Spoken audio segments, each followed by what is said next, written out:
What's up? Welcome back. I'm John Stark from MovieGuy.com, your favorite blind film critic. And I'm still doing my March Madness. I'm still going through Netflix and finding good, great, or excellent movies. Trying to do 31 of them this month. And I've decided to include a based on a true story in here. This is The Siege of Jadotville. It's a Netflix war, not really a war movie. It's more like a conflict movie, like a battle. It feels more like Black Hawk Down, where it's this specific incident. It's not like Saving Private Ryan, where it's trying to conquer like the whole vibe of World War II, or uh, some of those. I'm trying to think of like something glory for like the Civil War, right? Where it's like you're going through multiple battles and it's this regiment and it just feels like it's capturing this era. And uh, you know, this is more battle specific. It's like this conflict. So it does star Jamie Dornan and uh, Mark Strong, and both of those actors would really appreciate it if you would click like and subscribe as we get into the Siege of Jadotville. So, the basic story here is that years ago, uh, a long time ago in a galaxy not so far away because it's this galaxy, uh, we we had conflicts in the Congo, and unstable politics and leaders, and the Congo has always been sort of like a place for mining for rich minerals and stuff like that, and fighting for control over it. So we focus on a group of Irish troops who are sent on a peacekeeping mission. And the UN, when they send in troops, they send them in from, or used to at least, I don't know if they still do. It does make sense. When they explain it in this movie, it makes total sense. They send it in from countries that have never tried to take over another country, like that they are themselves. They've never colonized. Do you know what I'm saying? Like they're not colonizers. So it's a lot easier to send in a country that is seen as neutral, that has no skin in the game, that isn't trying to like take anything for themselves. So they're using Irish troops to bring peace to an area in the Congo. But there are a lot of mixed signals, a lot of misinformation, and things go horribly wrong. And Jamie Dornan is sort of the leader of these troops. Mark Strong is technically his superior, but doesn't seem to be working on the same page as Jamie. And Jamie has to kind of keep his squad alive under seemingly impossible circumstances, or try to keep as many of them alive, or how, I don't want to ruin the movie for you.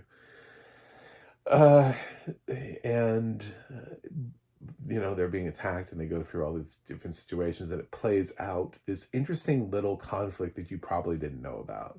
This little time in history that real people did something, and we should probably know about it and discuss it. That's what this feels like. It feels like it's one of those things. Just a little battle throughout history, a little moment in time where some people did something that was important, and unfortunately we don't talk about it enough. We have some of these movies, we're finding little bits and pieces throughout time, and we're starting to tell some of these stories about why this thing was important, why this moment was important to history. And obviously this movie is more important to Irish history, because originally these troops were branded as cowards, and the whole blame was thrown on them for everything that went wrong. And obviously, after they decorrupted all of the bullshit they found out that these soldiers did absolutely, truly heroic stuff against impossible odds. So, uh, you know, it's all about who tells the story and who doesn't want to get in trouble for it. But unfortunately, the more powerful people didn't want to get in trouble for it. So it was easier to put the blame on the people at the bottom. Wonder where else we're doing that. Anyway, uh, yes. So I think this is a strong movie. I don't know that it. It's not necessarily an excellent movie for me. So if I were to say comparing, I'm trying to like separate like full on war movies where it feels like that we're encapsulating the totality of a war versus conflict movies. So if I was to take it to like a very specific mission, I don't think it's quite the level of Black Hawk Down. I think Ridley Scott's Black Hawk Down is excellent. I would put this a little bit more along with 13 Hours, the Benghazi story, which is, I would say, a conflict movie. You're watching sort of this very specific mission that they're on for the duration of the mission and how successful or not successful that mission is, which is what this is. And I think they're probably both on about the same level. It's well done considering it's a lot of unknown actors that I'm not really familiar with. I wasn't.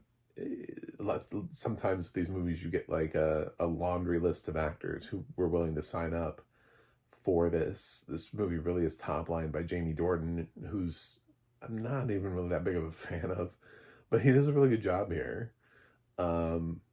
It's so he sort of wins me over. Jamie occasionally gets a role where I'm like, oh yeah, okay, I like you, you know. I like Mark Strong as an actor, but he's an actor who tends to say yes to a lot of things, so it's hard to ever say that what he's doing is excellent all the time. He should be, but he also has a tendency to say yes to damn near everything he's ever been sent. So I don't think he siphons projects at all. So this somehow ended up being a good movie, and it's just not a great one, but it is a good one. And I think it's one of the more looked over films. It's originally debuted on Netflix in 2016, so it's possible you forgot this movie ever existed. So if I'm going to use the platform and use 31 days to talk about it, I'm going to talk about this movie. The audio description was good for a battle sequence. It didn't feel like it went quite as hard as some of the other tracks that I've heard. But I don't think the movie is quite as bloody as some of the other war movies that we've encountered or conflict movies. So I think it doesn't have quite as much to describe. So it's more about like tension building and paying attention to very specific beats in the story where things are happening that we're not necessarily, or troops may not necessarily be aware of, and keeping track of how things went wrong. So I think it does a decent job of that. Obviously, I could see when this came out in 2016, and this is my first time watching it with audio description. So from what I could tell, everything was lined up. From what I can remember, from not having seen this movie in 9 years. But Siege of Jadotville. So that's it. Those are my thoughts on Siege of Jadotville. I think I'm gonna go with a B. I think it's a perfectly fine Netflix movie, and I just feel like it's underrepresented. It's one of those things where Netflix has made a lot of movies over the years, and it can get lost along the way because it's a 9-year-old Netflix movie. It's still living on the service. It's still there. You can still check it out. And if you want to learn a little bit about history along the way, this is a movie to do it. So that's it. Thanks for watching. Thanks for subscribing. And I will see you guys on the other side.